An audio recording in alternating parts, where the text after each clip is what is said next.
Capitana García y La Increíble Compañía presentan Historiarte los sentidos, un podcast de historia, arte y cultura con un pelín de crítica. Historiarte es también un proyecto educativo sin ánimo de lucro cuyo fin es educar en valores a través de la cultura. Disfruten del viaje al pasado. Comencemos.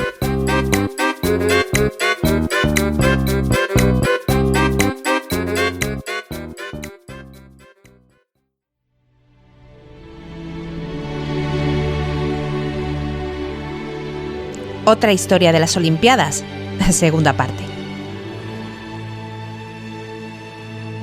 Como estamos convencidas de que se quedaron con las ganas de seguir ahondando en el maravilloso mundo de las Olimpiadas, hoy queremos completar nuestro recorrido por la historia de estos eventos con esa otra perspectiva.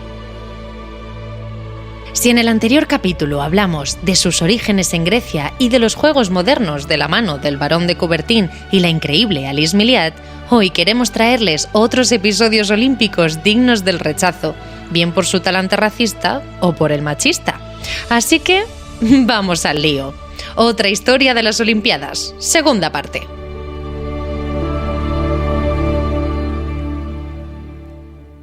Comenzaremos retomando las palabras de Pierre de Coubertin tras su visita a los Juegos de San Luis en 1904. Aquellos donde el racismo fue la premisa y deportistas de élite compitieron con hombres de diversos grupos étnicos sin conocimiento sobre el deporte por el que competían. El barón, indignado ante la farsa, vaticinó que cuando esos hombres que habían sido ridiculizados fueran educados en el deporte, les darían sopas con ondas a aquellos blancos que pretendieron humillarlos. Dicho y hecho. Es por eso que el primer deportista que vamos a citar sea el famosísimo Jesse Owens. Aunque si alguien no sabe quién fue, no se irá de aquí sin cantar sus glorias. Conocido como el antílope de ébano, se convirtió en un icono gracias a su participación en los Juegos Olímpicos de Berlín de 1936. Sí, los que organizó Hitler para demostrar la superioridad de la raza aria. Sí, esos mismos en los que un atleta afroamericano ganó 4 medallas de oro en las pruebas estrella de las Olimpiadas, mandando al carajo las teorías supremacistas nazis. Sí, esos mismos.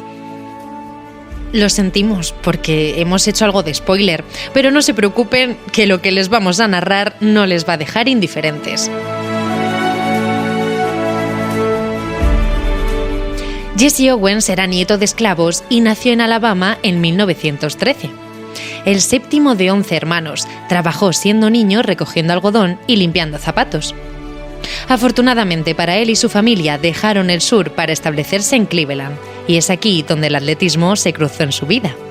Por cierto, que no se llamaba Jesse, sino James, pero esa es otra historia.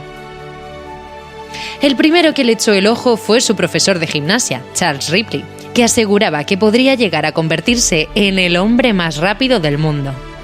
Así fue, pero para ello tuvo que trabajar de lo lindo, empezando por su propio cuerpo.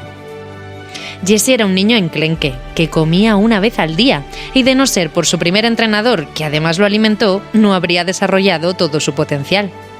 Y es que apretarse un buen filete y entrenar duro dieron su fruto, y 3 años después ya batió el récord mundial de salto de longitud de su categoría. Después haría lo propio en un campeonato nacional para institutos de Chicago.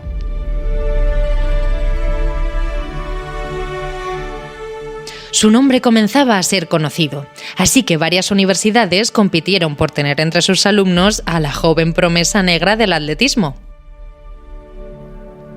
Finalmente fue a la Universidad Estatal de Ohio, donde se dio de bruces una vez más con el racismo que arrastraba desde su nacimiento. Ser el mejor del mundo, para muchos, no era para tanto si eras negro. ¿Pero por qué? Mucho se habla del racismo supremacista que restauró el fascismo en Europa, si es que alguna vez había dejado de estar de moda. Pero no olviden que lo que había en Estados Unidos en la década de los 30 e incluso en algunos aspectos a día de hoy era un estado del terror, que hostigaba a la minoría descendiente de esclavos. La esclavitud había sido abolida tras la Guerra de Secesión por el presidente Abraham Lincoln en 1863. Pero ya sabemos, una cosa es que cambie la ley y otra muy distinta, la mentalidad. Así que el sur de Estados Unidos, reacio a dejar de ver a su población esclava como seres libres en igualdad de derechos, estableció un modelo de sociedad segregacionista que se mantendría durante décadas. Cuando decimos eso de libres e iguales nos referimos a los hombres, por supuesto, porque las mujeres, da igual del color que fueran, no entraban en el cupo. El caso es que los estados del sur, perdedores en la guerra civil, redactaron leyes donde se garantizaba la supremacía del hombre blanco frente a las personas de otro color que no fuera el suyo. Ellos lo llamaron separados pero iguales, aunque lo de iguales tampoco se cumplió. ¿Y esto qué significa, por simplificar? Pues que hasta 1965, para evitar que los pobres blancos se contaminaran, según ellos, al contacto con la población afrodescendiente, debían tener espacios públicos separados, como tiendas, escuelas, hospitales, restaurantes, baños, bibliotecas. Vamos, que si un niño o niña negra se bañaba en una piscina pública para blancos, había que vaciarla, porque obviamente los superpoderes de ese niño o niña estropeaban el agua. Curiosamente, los indios nativos de América, a los que intentaron exterminar, cosa que en verdad hicieron, tenían los mismos poderes. De votar ni hablamos, aunque estuviera recogido en su constitución.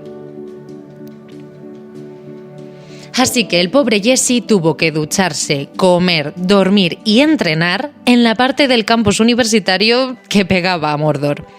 Pero el talento no había forma de ocultarlo. Por eso su entrenador, Larry Snyder, lo nombró capitán del equipo universitario y además lo propuso para los próximos juegos, a pesar de la poca aceptación por parte de sus compañeros que se pusieron de morros.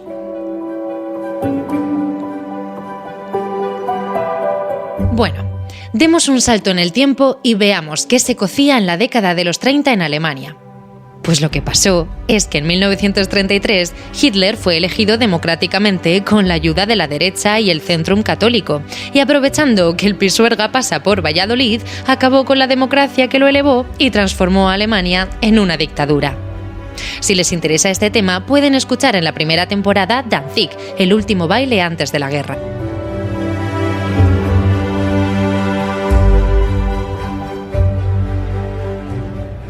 El caso es que la mejor forma de dar a conocer el nuevo y también falso poderío alemán y hacer creer al mundo entero que Hitler tenía la receta de la recuperación económica era organizando unos Juegos Olímpicos, donde se vieran los logros alcanzados. En consecuencia, Joseph Goebbels, ministro para la Instrucción Pública y Propaganda, un auténtico bicho de la manipulación, dirigió a la perfección toda la maquinaria propagandística nazi para lavar la imagen de Alemania. Y como una imagen vale más que 1000 palabras, también encargó a la cineasta Leni Riefenstahl el documental Olimpia, que se estrenaría poco después. Nunca en la historia se habían filmado unos juegos con tanto alarde de efectos técnicos y escenarios casi teatrales, en las que, por supuesto, el objetivo era ensalzar la victoria de los arios sobre los demás.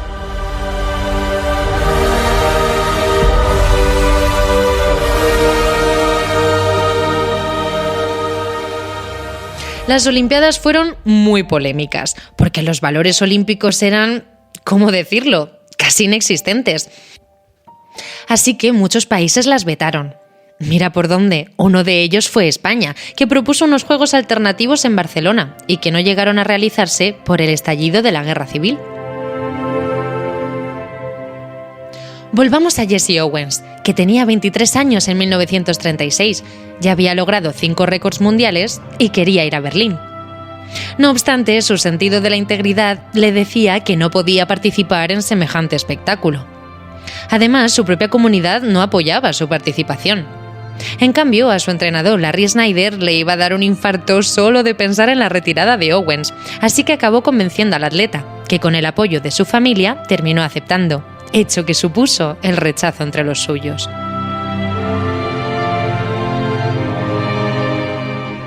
Finalmente, el 15 de julio de ese mismo año, el antílope de ébano y otros 18 atletas afroamericanos, de los cuales 10 obtendrían medallas, partieron rumbo hacia Berlín. Por supuesto, en la parte chunga del barco y separados de sus compañeros blancos.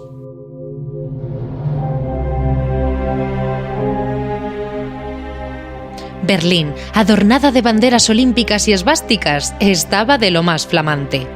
La propaganda antisemita había sido retirada de las calles por la presión internacional, y eso que intentaron prohibir la participación de atletas judíos de otros países.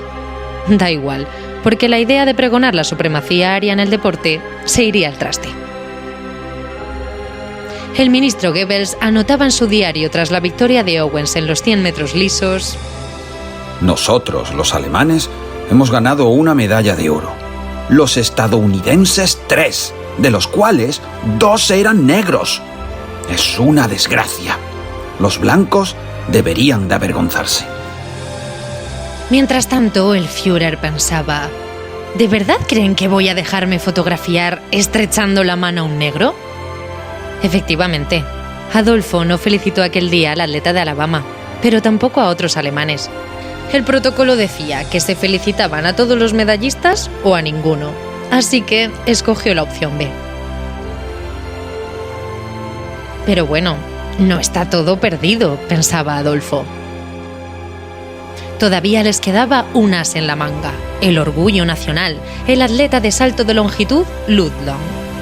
Pero nada, todo salió mal. Owens no solo batió un récord mundial, sino que también se hizo amigo de Long. Menudo chasco para el Führer, que se vengó de su paisano mandándolo al frente, donde murió en 1943. O quizá no fuera una venganza, porque sí o sí, si estabas en edad de merecer, había que ir a la guerra.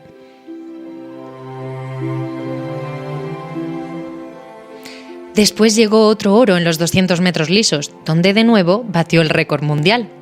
La última medalla la consiguió en la carrera de relevos, en la que cobra protagonismo, y no del bueno, Avery Brandage, presidente del Comité Olímpico Estadounidense, que luego se convertiría en presidente del COI. Quédense con este nombre, porque cada vez que abría la boca, subía el pan. Racista, hater de todo lo que oliera a izquierda, antisemita y machista. Avery lo tenía todo. Hasta propuso en 1952, en los Juegos de Helsinki, excluir definitivamente a las mujeres de las Olimpiadas. Dicho esto, nos preguntamos: ¿si hombres así llegan a las máximas cotas de poder? Suponemos que es porque tienen respaldo, ¿no? Ahí lo dejamos.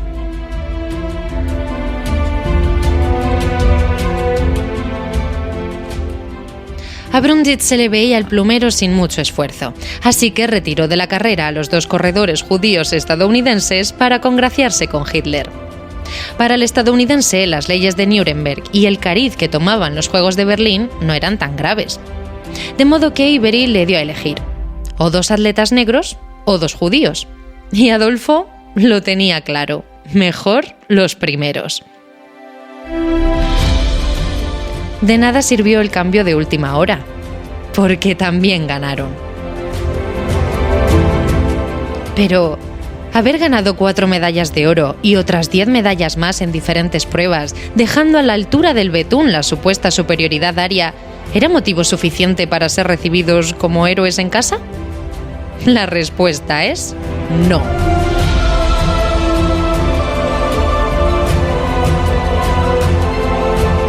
El presidente de Estados Unidos, Franklin Delano Roosevelt, a pesar de que tenía cara de abuelo y buena persona, se negó a recibirlos y felicitarlos, aunque sí lo hizo con la delegación de atletas blancos con peores marcas que nuestros héroes. La segregación también estaba instalada en la Casa Blanca. Pero la cosa no quedó ahí. Avery Brandage quería hacer dinero a costa de los deportistas afroamericanos, así que los llevó en una gira extenuante por Europa en la que no cobraron nada. Cuando Owens se negó a seguir siendo explotado, Brandage le prohibió competir. De modo que tuvo que trabajar como botones y en espectáculos de variedades. Así estaban las cosas. En los años 50, el presidente Eisenhower intentó restituir el daño causado y lo nombró embajador de buena voluntad para vender las bondades de Estados Unidos frente al comunismo. En la actualidad hay un premio con su nombre, becas, un museo y su vida ha sido llevada al cine y a la televisión. En fin, mejor tarde que nunca.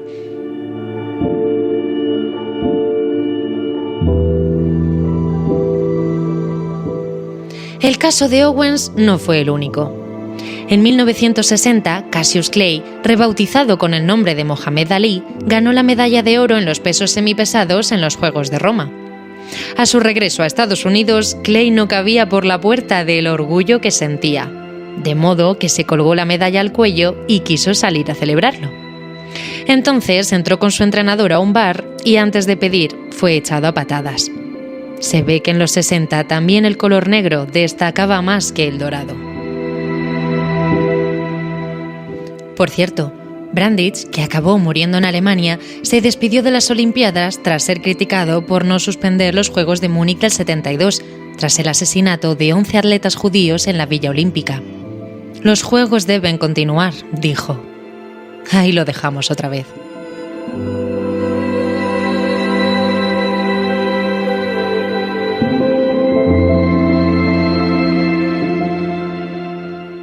En cualquier caso, en el Berlín del 36 también hubo otro episodio menos conocido, pero muy popular en Perú. No solo humillaron a los nazis un grupo de atletas afroamericanos, también lo hizo un equipo de mestizos procedentes del país de los incas.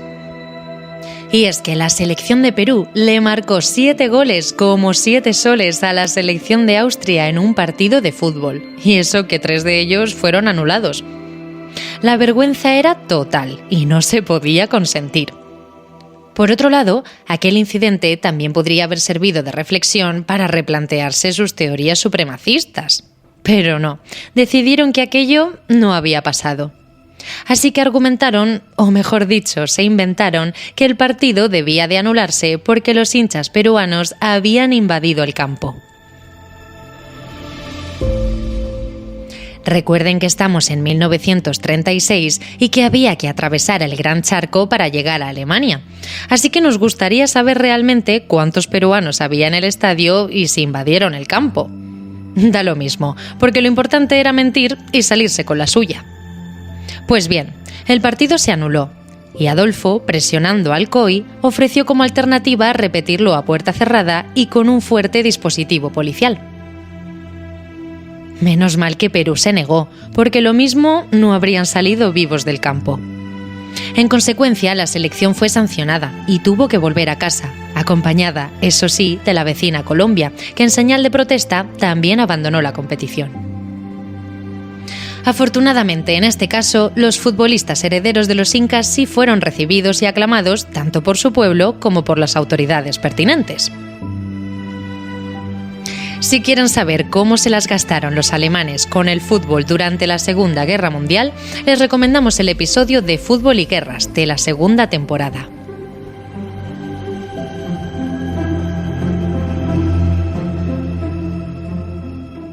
Bueno, nos encantaría decir que estos serían los últimos episodios de tinte racista que se vivieron en unas Olimpiadas, pero no es así. Así que seguiremos el orden cronológico. Ahora nos situamos en los Juegos de México de 1968.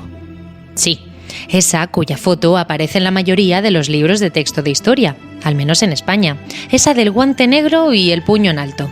Esa. La elección de México DF como sede de las Olimpiadas fue toda una sorpresa. El COI había decidido abandonar su zona de confort y apostó por un país que no se había posicionado ante la Guerra Fría, uno que era contrario al bloqueo de Cuba, pero no apoyaba la dictadura comunista de Fidel. El presidente de México caía bien. Adolfo López Mateos parecía un líder íntegro. De hecho, fue uno de los pocos dignatarios que denunció abiertamente el racismo del apartheid sudafricano. Pero luego fue sustituido por Gustavo Díaz, otro miembro de su partido. Quédense también con ese nombre, porque Gustavo no daba puntadas sin hilo. El caso es que México se lo tomó con calma y estuvieron a punto de retirar la sede de allí, no por falta de ganas, sino por falta de confianza en que pudiera tenerlo todo listo.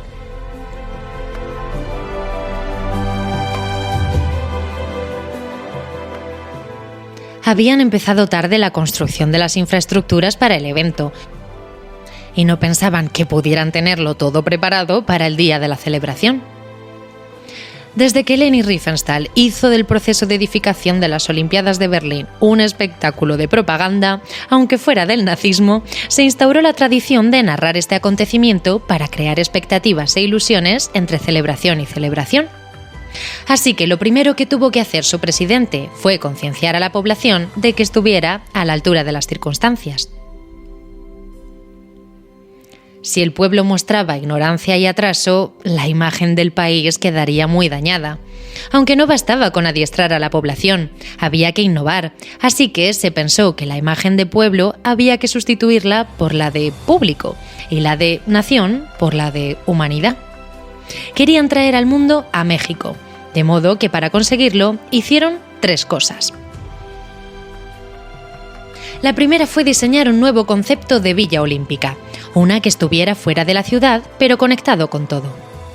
En segundo lugar, se hizo paralelamente una Olimpiada Cultural, aprovechando el gentío, donde se celebrarían conferencias, exposiciones, conciertos.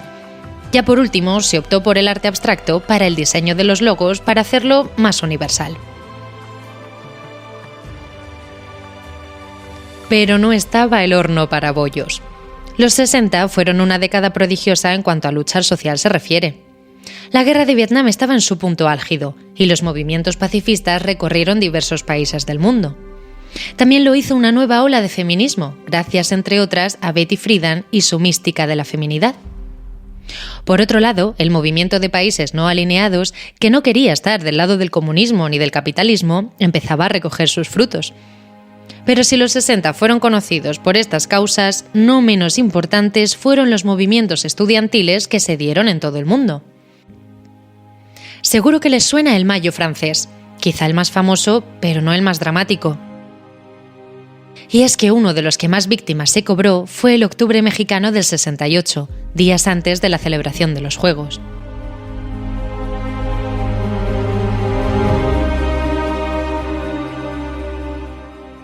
México era un país pobre, con una población indígena olvidada y sin recursos, y con unas desigualdades sociales demasiado acentuadas. El 10% de la población tenía el 80% de la riqueza. Los datos hablaban de un enorme crecimiento económico en el país azteca. Era cierto. El problema es que la riqueza iba a parar a los de siempre. Así que de forma paralela a la preparación del evento comenzó una oleada de protestas por parte de estudiantes que pedían mejoras sociales y sobre todo que cesara la brutalidad policial. También se manifestaron médicos, maestros, agricultores, obreros, los perjudicados del sistema. En cuanto a los universitarios, eran hijos de familias bien, no eran muertos de hambre, porque pagarse la universidad era un lujo que pocos se podían permitir.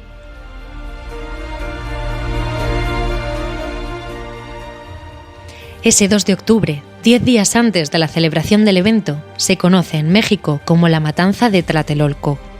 En ella fueron asesinados entre 300 y 400 estudiantes, maestros, familias y vecinos, que concentrados pacíficamente en la Plaza de las Tres Culturas, decidieron hacer una huelga de hambre que terminaría con la inauguración de los Juegos el día 12. Querían justicia social, un mejor reparto de la riqueza, garantías democráticas y sobre todo denunciaban la corrupción del PRI, el partido que de los 70 años que gobernó ininterrumpidamente llevaba unos 40 en el poder por aquel entonces.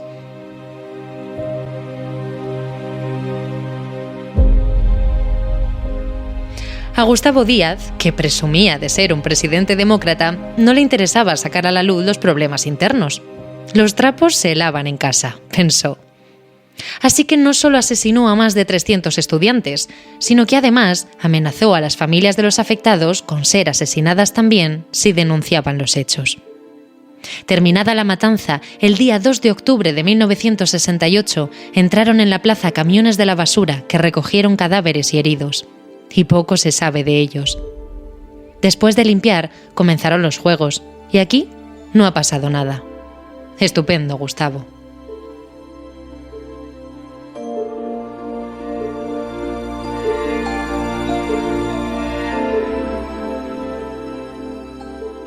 Mientras tanto, en Estados Unidos, en esa misma década, la cosa también ardía.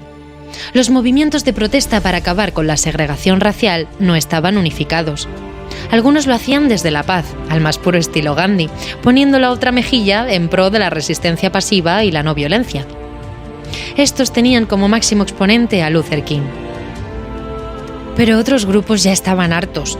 porque con buenas palabras no habían conseguido nada, y aunque no eran defensores de utilizar la violencia, sí defendían su uso como arma legítima, puesto que ellos, a lo largo de la historia, habían sido tratados con violencia. En este sentido destacaron Malcolm X, los Panteras Negras, y poco después se le sumó el Black Power, que apoyaba una postura de ataque pero con la violencia como último recurso. Además, el Black Power o Poder Negro era algo más que un grupo de activistas políticos. Fue un movimiento cultural que defendía conceptos como la belleza, el orgullo de su negritud y la creación de instituciones que afianzaran sus valores culturales, su autonomía y sus intereses. Vamos, que al carro del Black Power se apuntó mucha gente, entre otros los atletas protagonistas de México 68, John Carlos y Tommie Smith.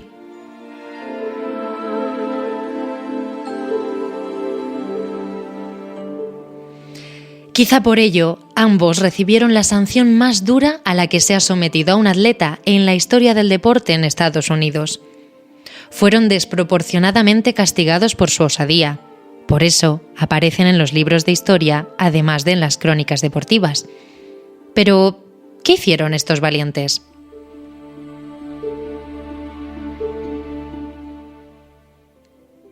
Todo empezó la tarde en la que serían galardonados con la medalla por su victoria en la prueba de los 200 metros lisos.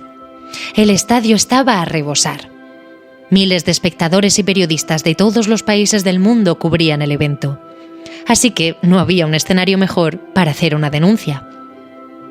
Tommie Smith, el australiano Peter Norman y John Carlos, los 3 medallistas que habían conseguido el oro, la plata y el bronce respectivamente, estaban más que hartos y querían posicionarse. Los 3 atletas eran seguidores del Proyecto Olímpico por los Derechos Humanos. Este era un proyecto para sensibilizar al mundo sobre el problema del racismo tan acuciante que había en el deporte, sobre todo en Estados Unidos. Recordemos que meses antes había sido asesinado Luther King y los ánimos estaban muy crispados. Así que se aconsejó a los atletas participantes que llevaran un pin o un escudo del proyecto para que quedara patente su condena. Fue en el último momento en el que se decidió incluir, además, el guante negro, símbolo del Black Power.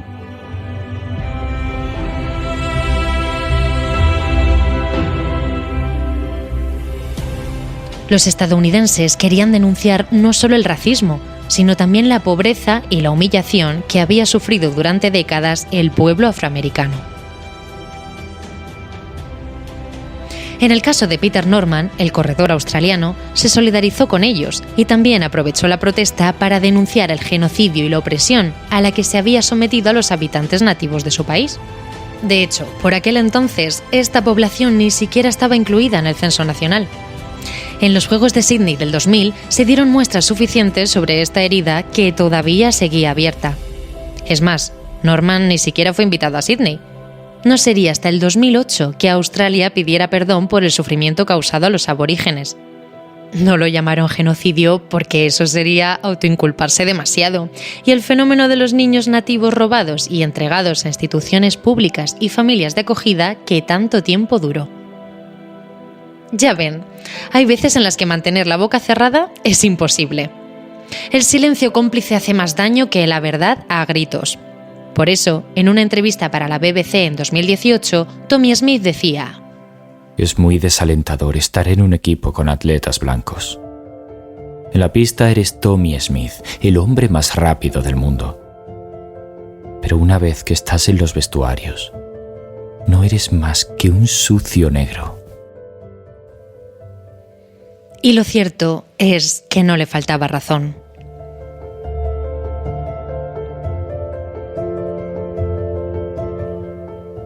Dicho esto, al gobierno de los Estados Unidos, al COI y a su presidente Avery Brandage, el de los Juegos de Berlín, el que se negaba a pagar a Jesse Owens por correr y que luego le prohibió competir. Bueno, pues a esos 3 les dio un patatús cuando vieron el puño en alto. Brandage, colérico de rabia, afirmó: ¿De qué se quejan? Si aquí los negros y los comunistas pueden participar e incluso ganar. De nuevo, una vez más, ahí lo dejamos. Además, consideraban que habían cedido porque Sudáfrica había sido excluida por sus políticas racistas. Brandich estaba fuera de sí. Esos se iban a enterar. Ya se encargaría él de darles una lección. Así que lo primero que hizo fue mandarlos a casita. Menos mal que el gobierno de México se negó porque les consideraba sus invitados y esperó a que terminaran los juegos.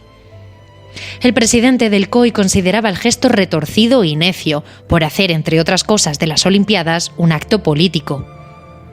Entonces la prensa internacional le tuvo que recordar a nuestro querido Avery que cuando él saludaba con el brazo en alto a los nazis y pidió que los atletas estadounidenses hicieran lo mismo en Múnich, también era un acto político. Pero claro, para Brandich, levantar el brazo al estilo nazi no era un problema y no tenía tintes políticos, pero levantar el brazo con un guante negro, sí.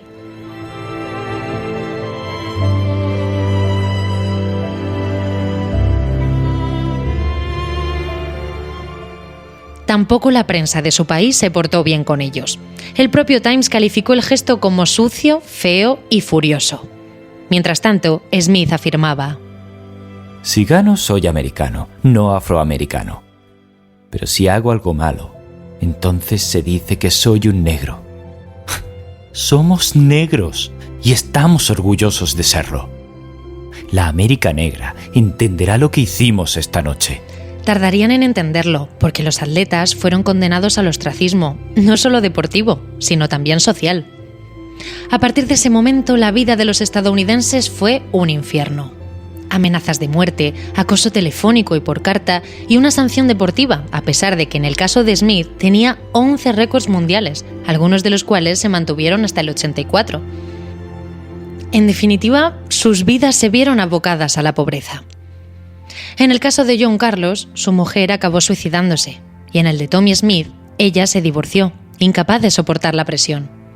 Pero ellos seguían en sus 13. No se arrepintieron a pesar de las duras condenas.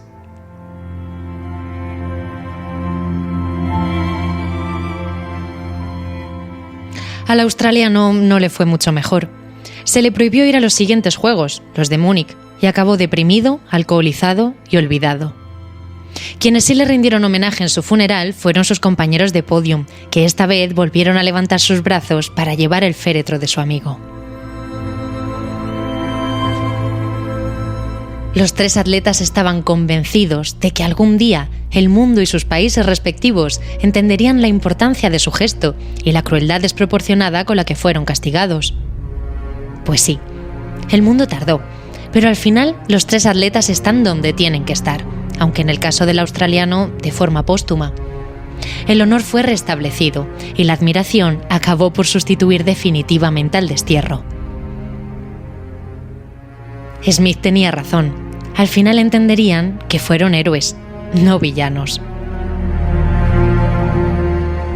Estados Unidos tardó 37 años en pedir perdón a sus atletas y erigir estatuas en la universidad donde estudiaron.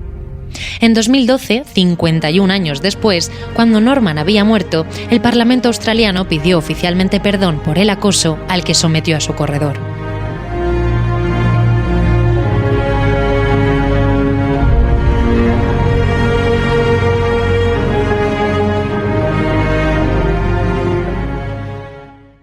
Imaginamos que después de los bochornosos episodios de naturaleza racista vividos en estos eventos deportivos y teniendo en cuenta de que en su Carta Constitucional las discriminaciones por religión, raza y género estaban excluidas, no tenía ningún sentido apoyar a gobiernos que eran abiertamente racistas.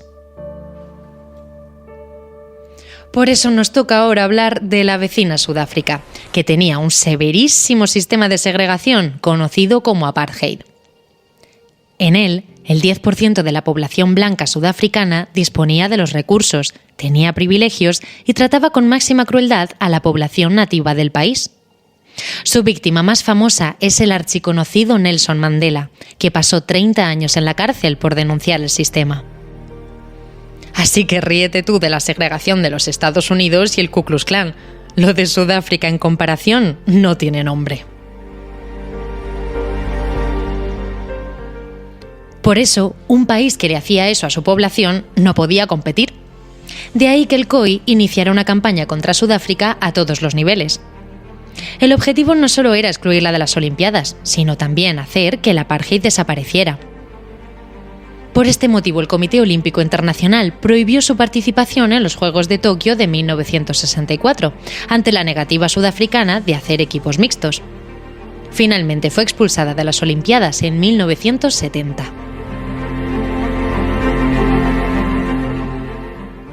Para que el apartheid desapareciera, se tuvieron que unir las democracias del mundo y hacer presión internacional. El acto más sonado fue el mítico concierto de Wembley de 1988, en los que participaron artistas de la talla de Sting, Dire Straits, Whitney Houston, Stevie Wonder, Eric Clapton y Peter Gabriel, que con su canción Biko hizo estallar de emoción a los 600 millones de espectadores, que desde 67 países vieron el concierto con el objetivo de pedir la libertad de Mandela, que todavía seguía preso en Robben Island. Al final, el apartheid cayó en 1992 y por fin, Sudáfrica pudo volver a competir.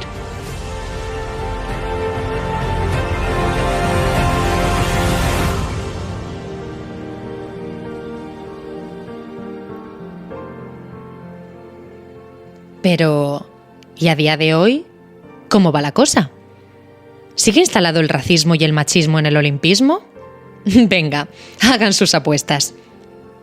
Quizá lo primero haya sido eliminado oficialmente de las estructuras de la organización, aunque a día de hoy ningún país africano haya tenido el honor de ser elegido sede olímpica.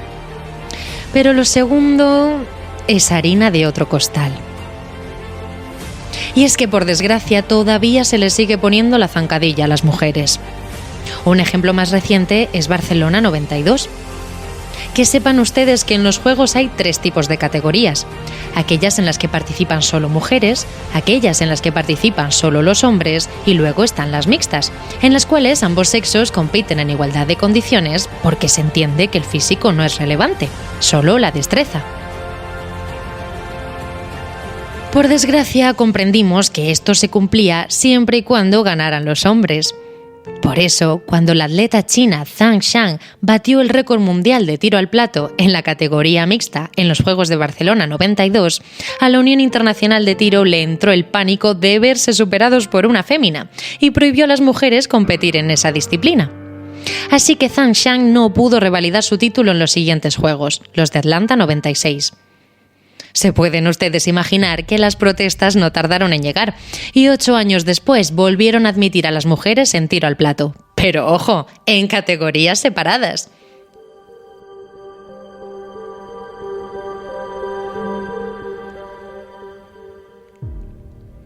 Hay más casos, pero para ello vamos a contar con la presencia de Chío Delgado, esquiadora granadina, miembro del Comité Olímpico Español, entrenadora de equipos de alto rendimiento.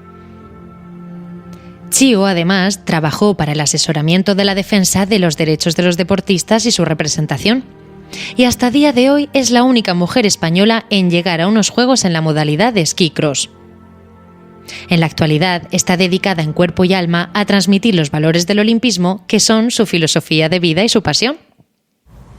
Me resulta muy interesante hablar de olimpismo desde este punto de vista, porque se pueden contar muchas cosas sobre el movimiento, la evolución, pero la presencia de la mujer en los Juegos es algo que cada vez toma más fuerza. Y la historia de los saltos de esquí es muy buena. Sabéis que los saltos de esquí es uno de los símbolos de los Juegos Olímpicos, ¿no? Es la modalidad que vemos el 1 de enero, donde los esquiadores se deslizan por el trampolín con los esquís así en forma de V y recepcionan. El salto se puntúa según la longitud y el estilo de vuelo. Bueno, se hicieron tan populares desde el inicio que siempre han estado incluidos en los Juegos Olímpicos. La participación masculina, la femenina, ¿no? Y es que al inicio muchas de las mujeres sobrepasaban las marcas masculinas y con lo que venimos hablando os podéis imaginar que no fue muy bien acogido ni bien recibido. Por lo tanto, la sacaron del programa olímpico. La excusa, pues posibles lesiones que podían tener en la espalda, lesiones de útero, luego la falta de participantes de nivel o el exceso de pruebas en el calendario. Total, que el Comité Olímpico Internacional se obcecó en ignorar los saltos de esquí femenino desde Nagano, desde el 98, hasta que en Turín, en el 2006, se empieza a hacer un poquito de ruido, pero todavía no se consigue la participación de las mujeres hasta el 2014. Y en el 2014, en Sochi, se le permite la participación, pero solamente en una modalidad.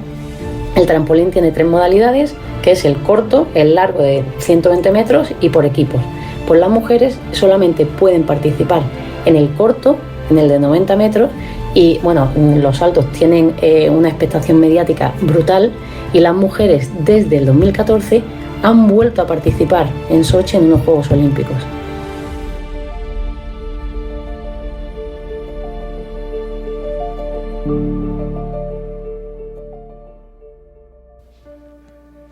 Si seguimos avanzando en el tiempo, tomemos ahora como referencia los Juegos de Río de 2016, basándonos en un estudio hecho por 2 profesoras de la Universidad Federal de Santa Catarina en Brasil, Carmen Rial y Miriam Grossi. Brasil se quiso vender como un país multirracial, multicultural y feminista, por estar cerca de conseguir la equidad en la participación de mujeres. El país que también marcó el récord de atletas pertenecientes al colectivo LGTBI. En realidad, todo bueno. Otra cosa es cómo se llevaba esto a la vida real. Las mentalidades no cambian así como así, y aunque ya no haya leyes que aparentemente discriminen, otra cosa es cómo se comporte la gente o cómo se cuenten las noticias relativas al mundo deportivo. Y es que hoy por hoy el reto está tanto en la calle como en la organización del evento. Por eso lo que más chirría hoy es el comportamiento de los medios de comunicación y la ciudadanía cuando expresa sus opiniones en las redes. Invisibilizar, propagar insultos de odio y acosar está a la orden del día. Por ejemplo, la atleta brasileña lesbiana Rafaela Silva, ganadora de la primera medalla de oro en judo en la historia de su país, ha sido llamada chimpancé y marimacho en varias ocasiones en redes. También en el fútbol, por desgracia, los insultos racistas y sexistas parece que están normalizados. No menos bonitas fueron las palabras dedicadas a la nadadora Joana Maranhão, víctima de abusos sexuales, que por perder fue insultada de nuevo en la red diciendo que merecía sufrir otra violación. En otra línea muy diferente de comentarios hirientes está el caso de la nadadora búlgara Katinka Hosszu, que batió el récord olímpico de natación en los 400 metros combinados. La NBC narró el logro atribuyéndoselo a su marido porque la estuvo apoyando en todo momento, como si ella no hubiera sudado para conseguirlo. ¿O es que cuando ellos ganan medallas es gracias a sus esposas? También el Chicago Tribune tuvo que pedir disculpas porque anunció que la medalla de bronce en tiro fue ganada por la esposa del atacante de los Chicago Bears. Como si Cory Gottsell, que ya había ganado otro bronce en los Juegos de Pekín, no tuviera nombre y su existencia solo se entendiera a través de su marido. Y es que el periodismo se las trae. Muchos de los comentaristas y periodistas deportivos siguen siendo hombres. Quizá por ello, 1 de cada 20 noticias aluden a las mujeres. No solo eso, también varía el tipo de información que se publica si el protagonista es un hombre o una mujer. En el caso de ellas, tanto en el mundo del deporte o fuera de él, se refleja su descripción física, si van o no a la moda, su edad o qué rol familiar tienen como esposa, madre o hija. No suelen ser citadas con nombres y apellidos, como en el caso de los hombres, donde este tipo de datos se consideran superfluos. Lo que importa narrar en ellos es el logro obtenido. Así, por ejemplo, no se dice Anna Kiesenhofer gana la medalla de oro de ciclismo en los Juegos de Tokio, sino una austríaca gana la medalla de oro de ciclismo en Tokio, si es que esta noticia se llegara a publicar. En España, en los últimos encuentros olímpicos, periódicos como El Marca, El As y El Mundo Deportivo hicieron un esfuerzo supino y destinaron el 20,4% de sus noticias en alabar o comentar las heroicidades de las féminas. El problema es que cuando no hay Olimpiadas, sus logros vuelven a caer en saco roto.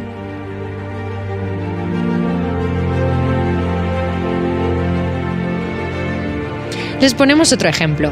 La mejor karateca de la historia de España, Sandra Sánchez, después de 4 oros consecutivos en Europa, nunca ha tenido sueldo de deportista. Es frecuente que entrene sin beca y, desde luego, nunca ha sido portada de un periódico. ¿Usted la conoce? Pues ya ha contestado. Bueno, ya que la tenemos aquí cerca, también le preguntaremos a Chío Delgado si en su carrera deportiva ha vivido episodios parecidos a los antes narrados. Mi carrera deportiva te puedo decir que ha sido fruto del esfuerzo, la superación constante, que no ha sido fácil y que sacrifiqué absolutamente todo por mis objetivos. Y sí, en un mundo de hombres al 100%. Como mujer, conseguí formar parte de la historia del esquí gracias a esa dedicación y a una fuerza interior que a mí me movía y me mantenía centrada en un objetivo. Imagínate formar parte de un equipo nacional, pensar en ser la primera mujer española de mi modalidad en ir a unos juegos. Eso era un sueño que tenía más fuerza y pesaba más que pensar en manos de quién estaba, o si me estaban discriminando, o si estaba en un mundo donde la supremacía masculina existía. Yo estaba centrada en mi camino. Entonces, la brecha de género en el deporte, lamentablemente, en todas las disciplinas, es un hecho y ha existido. Pero también te digo que hemos avanzado muchísimo, hemos dejado de ser invisibles, hemos dado mucha guerra y el deporte femenino ya ha roto el techo de cristal. Hemos luchado contra todas las barreras y yo creo que hoy en día ya no hay quien nos pare. Personalmente, soy de las que piensan que si existe la valía personal, existe el puesto. Es decir, una dirección, una gestión, un trabajo técnico, un deporte de élite. Da igual el género, da igual quién lo ocupe, si eres válido para ello, si te apasiona lo que haces y si crees, es donde está el triunfo. Y te repito que eso para mí no tiene género. Podemos hablar de datos, donde el papel de la mujer en los deportes de invierno ha formado parte de un plan estratégico y ha ido evolucionando desde hace muchos años, donde las licencias han crecido, donde se firman acuerdos para ayudas, para becas, para que todo se vaya igualando. Sí, todo eso es una realidad que en los últimos 25 años, desde que yo empecé, existe y desde entonces ha habido una evolución. Por lo tanto, se está consolidando el liderazgo femenino, se está fortaleciendo nuestro rol como mujeres porque tenemos derechos a la igualdad y a la no discriminación.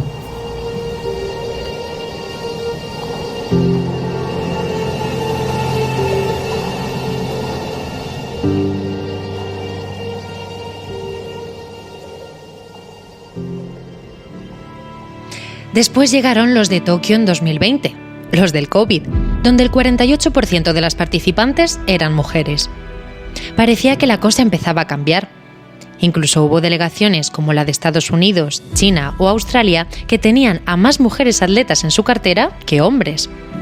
Esto es algo increíble, dada la trayectoria, pero todavía dista mucho de ser idílico porque, por ejemplo, el número de entrenadoras no superaba el 11%. El de jueces, árbitros y periodistas deportivos no llegaba al 20% y solo el 37,5% de la plantilla del COI está integrada por mujeres, que por cierto apenas llegan a puestos de responsabilidad dentro de la organización. Tampoco había igualdad en cuanto al sueldo, premios o becas deportivas. De hecho, según la revista Forbes, solo 2 de los 100 atletas mejores pagados del mundo son mujeres. No obstante, se siguen dando pequeños y grandes pasos, como el hecho de trasladar el maratón femenino al último fin de semana de los Juegos, para que las mujeres reciban sus medallas en la ceremonia de clausura, al igual que los hombres. También se ha cambiado el protocolo en la ceremonia de inauguración, donde el Comité Olímpico Nacional está representado por un atleta hombre y una mujer portando la bandera. O, por ejemplo, el aumento de las competiciones mixtas, como las 18 de Tokio frente a las 9 de Río. E incluso hay nuevas directrices para evitar la reproducción de estereotipos e imágenes sexualizadas de las atletas. Ya por último, las Olimpiadas de París de 2024 se venden como las primeras de la historia en las que habrá equidad. ¿Será verdad? ¿Y tú cómo lo ves, Chío? Es cierto que vamos a acudir por primera vez a unos Juegos Olímpicos donde habrá el mismo número de atletas, hombres y mujeres, y el mismo número de pruebas. Es decir, van a tener la misma oportunidad de ganar una medalla los hombres y las mujeres. Esto es un objetivo que cumple el Comité Olímpico Internacional de su plan del 2014, donde se fomentaría la igualdad de género. De hecho, en todas las declaraciones están muy orgullosos de lograr ese equilibrio de género. Pero si ahondamos un poquito más, vemos que siguen existiendo unas diferencias, y es que en algunos casos en los que los deportes se diferencian por género, los deportes femeninos están como diseñados para ser una versión inferior de los masculinos, ¿no? Las carreras son más cortas, hay menos categoría de peso, y bueno, estas diferencias no es que sean una diferencia universal y natural, sino que las diferencias de participación de hombres y mujeres son el resultado de la decisión tomada por quienes controlan estos deportes olímpicos. ¿Y quiénes son? ¡Bingo! Los hombres. De hecho, hay varios deportes y varias pruebas en el programa olímpico que no están diferenciados por género, como son el tiro con arco, el bádminton y otros más que ocupan el mismo sitio, el mismo equipamiento y las mismas reglas. Entonces, esto nos pone un poco de manifiesto que siguen existiendo algunas contradicciones en el programa olímpico. Es decir, hay pruebas que están concebidas para que sean diferentes para hombres y mujeres y otras que no. De ahí pues que exista esta necesidad de encontrar esas diferencias basadas en el género.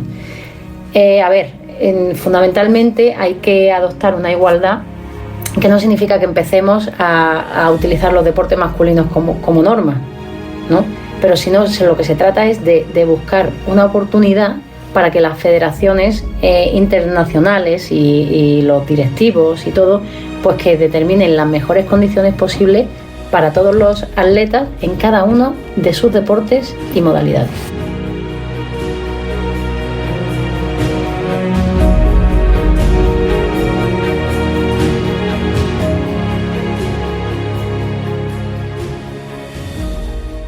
Y es que no hay mejor escaparate en el mundo para promover la igualdad, los valores deportivos y la denuncia del racismo que unas buenas Olimpiadas.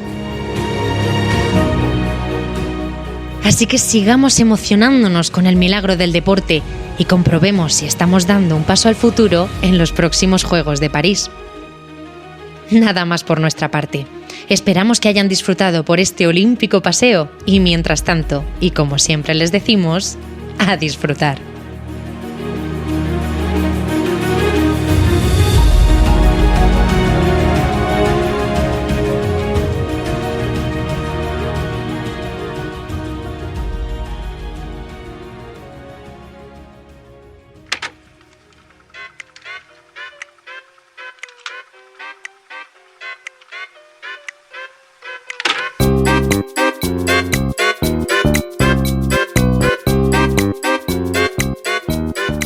En este podcast participan alumnado y profesorado de todas las ramas de la educación y profesionales de otros sectores que, al igual que nosotras, trabajan para crear un mundo mejor. Historiarte los sentidos ha sido realizado en Radio Padul y gracias a la colaboración de los ayuntamientos de Granada, Órgiva y Padul, Diputación de Granada, ASAD, Asociación Solidaria Andaluza de Desarrollo, el Ministerio de Igualdad del Gobierno de España y Patricia Bueso, abogada de la firma Cultulove. Si quieres saber quiénes son Capitana García y La Increíble Compañía, puedes visitar nuestra página en www.historiartelosentidos.com. Aquí encontrarás recursos didácticos de cada episodio. También nos puedes seguir en Spotify, iVoox, Instagram, YouTube, Facebook y Twitter. Nos vemos en el próximo capítulo. Mientras tanto, a disfrutar.